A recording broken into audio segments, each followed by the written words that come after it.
अंतरिक्ष में क्या हुआ था लाइका के साथ, और आखिर क्यों रूस के वैज्ञानिकों ने धकेला था इस मासूम कुतिया को मौत के मुंह में।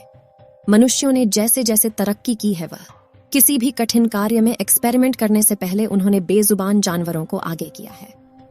दोस्तों, आज अंतरिक्ष खोज स्वयं इतनी ज्यादा आगे बढ़ चुका है कि हमने कई बड़े बड़े स्पेस मिशन में इंसानों को अंतरिक्ष में भेजा है, और अब तो हम चांद और मंगल पर मानव बस्ती बसाने की दिशा में आगे बढ़ रहे हैं। लेकिन क्या आप जानते हैं कि लाइका नाम की फीमेल डॉग ना होती तो शायद हम में से किसी का भी अंतरिक्ष में पहुंच पाना मुश्किल था। जहां लाइका आज दुनिया की पहली जीवित प्राणी थी जिसने एक लंबी अंतरिक्ष यात्रा की थी, लेकिन क्या लाइका खुशकिस्मती डॉग थी? और कैसे थे लाइका के जीवन के आखिरी पल जिसमें वह चाहकर भी अपनी दर्दनाक कहानी किसी को सुना नहीं सकती थी? और क्यों लॉन्च के एक दिन पहले इस मिशन के साइंटिस्ट वर्ल्ड मीर लाइका को अपने घर ले गए थे? जानने के लिए वीडियो को अंत तक जरूर देखें। आप देख रहे हैं जी के दृष्टि यूट्यूब चैनल। समय था 1950 के दशक का, जब कोई इंसान आकाश की ऊंचाइयों को देखता तो दिल में एक सवाल उठता कि कब हम अंतरिक्ष की गहराइयों को नाप पाएंगे। आखिर कब टेलीस्कोप से देखे गए ग्रहों और उपग्रहों पर पहली बार हम कदम रखेंगे?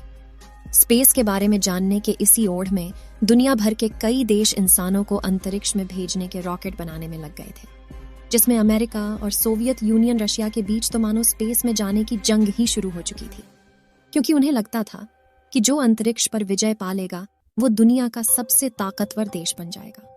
मगर इंसानों को धरती के वातावरण से बाहर भेजना वैज्ञानिकों के लिए काफी चुनौती भरा काम था, क्योंकि हमें अंतरिक्ष के बारे में ज्यादा कुछ पता नहीं था। इसलिए हमेशा की तरह इंसानों ने अपनी जरूरतों को पूरा करने के लिए बेजुबान जानवरों का सहारा लेने का फैसला किया। और स्पेस मिशन में इंसान जीवित रह पाएगा या नहीं, यह जानने के लिए वैज्ञानिकों ने अलग अलग प्रजातियों के जानवरों को स्पेस में भेजने का निर्णय लिया। सबसे पहले रॉकेट के साथ साल 1948 में नासा ने अल्बर्ट 1 नाम के बंदर और कुछ कीड़ों मकोड़ों को अंतरिक्ष में भेजा था। लेकिन यह एक सब ऑर्बिटल मिशन था, यानी इन्हें स्पेस में रुकना नहीं था, बस अंतरिक्ष के कोने को छू कर वापस आ जाना था।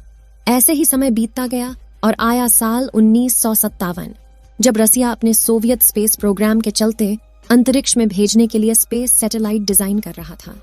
वहीं लाइका रशिया के मॉस्को शहर की सड़कों पर आवारा कुत्तों की तरह रहती थी।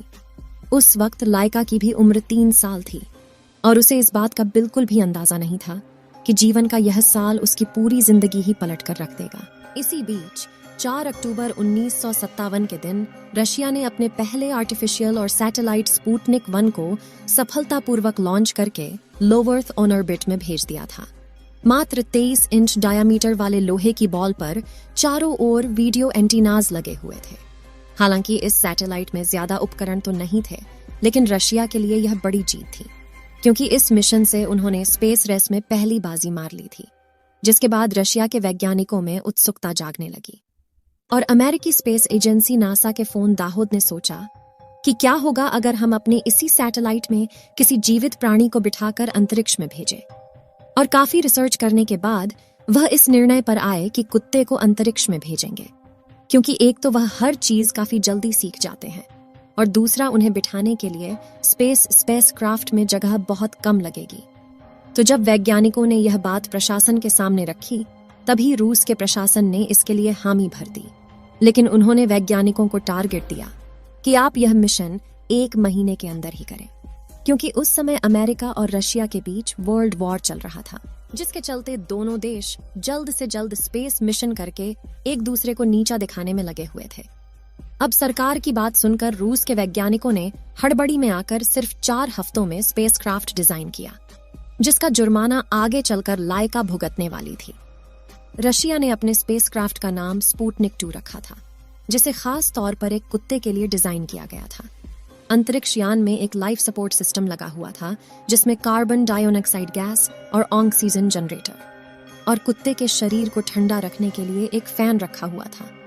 इसी के साथ इसमें 7 दिन जीवित रहने के लिए थोड़ा खाना और स्टूल व यूरेन बेस्ड को कलेक्ट करने के लिए एक बैग रखा गया था।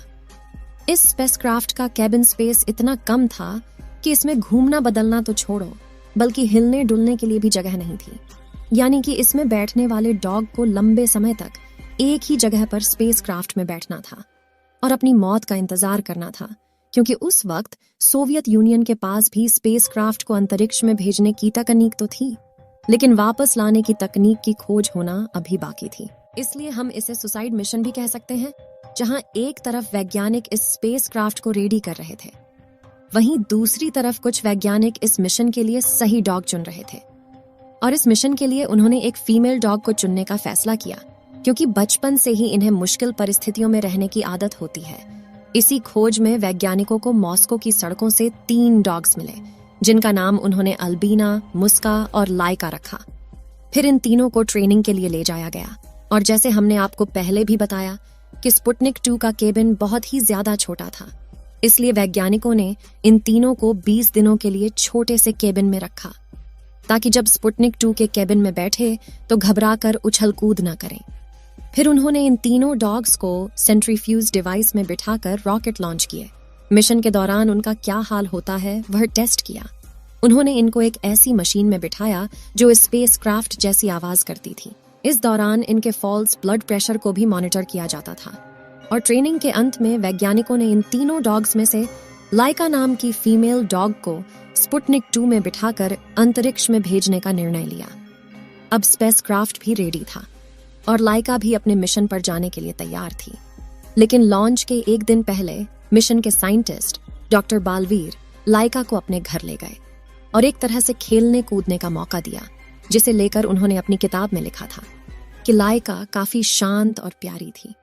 उसके पास जीने के लिए बहुत कम समय बचा था, इसीलिए मैं उसके लिए कुछ अच्छा करना चाहता था, क्योंकि स्पुतनिक 2 को अंतरिक्ष से धरती पर वापस नहीं लाया जा सकता था। और दोस्तों, वैज्ञानिक यह जानते थे कि कुछ दिनों में अंतरिक्ष में उसकी मौत हो जाएगी, इसलिए उसके खुराक में धीमा जहर मिलाया गया था, ताकि वह बिना किसी तकलीफ के अपनी जान दे सके।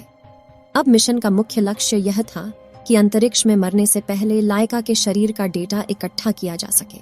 इसके लिए ऑपरेशन के जरिए उसके शरीर में धड़कन और ब्लड प्रेशर मापने वाले सेंसर लगाए गए। और अब स्पुतनिक 2 लॉन्च के लिए बिल्कुल तैयार था। 3 नवंबर 1957 के दिन लाइका के शरीर पर पट्टी बांधकर उसे स्पुतनिक 2 के चैम्बर में बिठाया गया, ताकि वह ज्यादा हील न सके। लाइका के स्पेसक्राफ्ट को आखिरी बार बंद करने से पहले एक टेक्नीशियन ने उसके नाक पर चूम कर अलविदा कहा, क्योंकि लाइका को छोड़कर हर कोई जानता था कि वह कभी वापस नहीं आएगी। और इसी दिन शाम के 7:22 पर रॉकेट ने उड़ान भरी और वह स्पुतनिक 2 को अंतरिक्ष में ले जाने लगा। लेकिन तकनीकी खराबी की वजह से रॉकेट का एक हिस्सा स्पुतनिक 2 से अलग ही नहीं हो पाया, जिससे अंतरिक्ष यान का तापमान बढ़ने लगा और उड़ान के चौथे सर्किट के दौरान लाइका की मौत हो गई थी। इसी वजह से हड़बड़ी में वैज्ञानिक उसमें टेम्परेचर कंट्रोल सिस्टम को सही से लगा नहीं पाए थे और स्पुतनिक 2 का तापमान तेजी से बढ़ने लगा था, जिससे लाइका काफी घबरा गई थी और उसकी हार्ट रेट नॉर्मल लेवल यानी कि 140 टाइम्स प्रति मिनट से बढ़कर 240 तक पहुंच गई थी।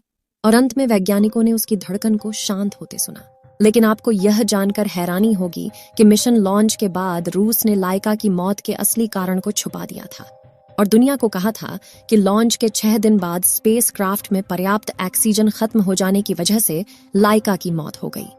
लेकिन सन 2002 में लाइका की मौत का असली कारण सामने आया, जिसने दुनिया भर के लोगों को हिलाकर रख दिया था।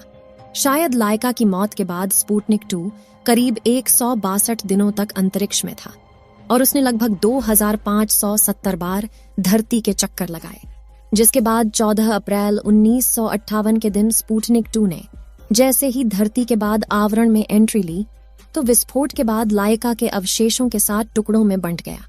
आपको बता दें कि लाइका एक स्ट्रीट डॉग थी और स्पेसक्राफ्ट का तापमान बढ़ना शुरू होने के 3 घंटे बाद तक लाइका मौत से लड़ती रही। लेकिन आखिर में परिस्थितियों के सामने उसकी हार हो गई। लेकिन अपने इस मिशन से लाइका वह जीवित जीव बनी जिसने अंतरिक्ष में कदम रखा था और उसकी कुर्बानी की वजह से आज हमारा अंतरिक्ष में जाना संभव हो पाया है। लेकिन साल 2008 में रशिया की सरकार ने लाइका के सम्मान में एक मूर्ति बनाई थी। तो दोस्तों, क्या आप विज्ञान की तरक्की के लिए बेजुबान जानवरों का बलिदान देना सही है या गलत? अपनी राय कमेंट बॉक्स में जरूर बताएं। चलिए दोस्तों, इस वीडियो को यहीं पर खत्म करते हैं। इस वीडियो को एक लाइक जरूर करें और अपने मित्रों तक इस वीडियो को शेयर करें ताकि उन्हें भी जानकारी मिल सके। और अपने भरोसेमंद चैनल को सब्सक्राइब जरूर करें और बेल आइकन को ऑल पर सिलेक्ट करना बिल्कुल ना भूलें। मिलते हैं किसी और नॉलेजेबल वीडियो के साथ। वीडियो को अंत तक देखने के लिए धन्यवाद।